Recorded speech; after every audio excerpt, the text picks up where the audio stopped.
almost by 10 million bags, give or take. And this is, a positive move towards ensuring that we are food secure and so on and so forth. Yes. If maybe you could just tell us, now that you've committed that, if there's another El Nino at some point, we could be harvesting all this water. Could there even be a surplus of harvests? Yes, it did. In fact, the stats which I've given here, I've just given a mere, acreage of about 200,000 under maize, 200,000 under rice. So beyond there, we are talking of surplus. And I've told you with the dams which we are doing now, for example, out of the 3 dam number which I mentioned, 15 of them are mainly irrigation dams. Or we will focus mostly on irrigation with 15 number of dams of those. And those dams alone have a potential of putting about additional 1 million acres under production.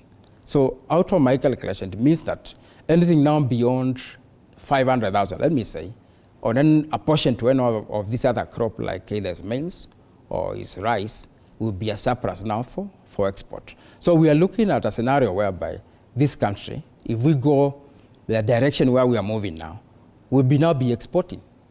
It's quite unfortunate that we are importing almost everything. Right. Yeah, maize, rice. So we want to move out of that area, out of that space, and now be exporting.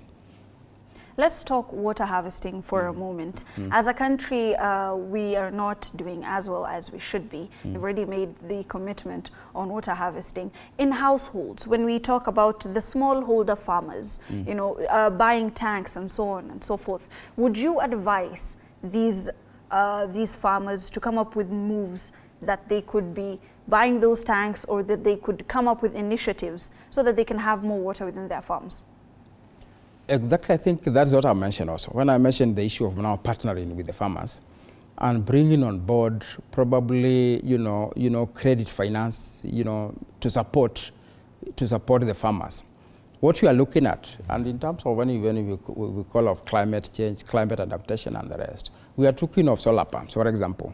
These farmers may not be able to afford a solar pump. We would want to partner with this farmer. We do a water pan for them.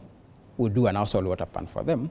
Then can we connect them? Can they be able to be connected with somebody who can give them credit for that matter, and be able to supply them with pumps, and once they grow a crop, they could be able to sell this produce and pay off, right, for this. So we are looking at this, would I call it an hybrid, of a development plan, whereby now farmers will come on board and contribute.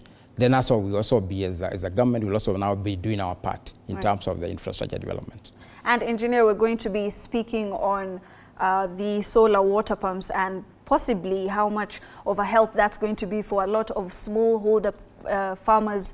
This is The Marketplace. We're discussing irrigation tonight. You can send in your questions at TV47 News on Twitter. You can also send your questions on Facebook at TV47KE, or you can catch me at Hibak Said. We go for a very short break. We'll be right back.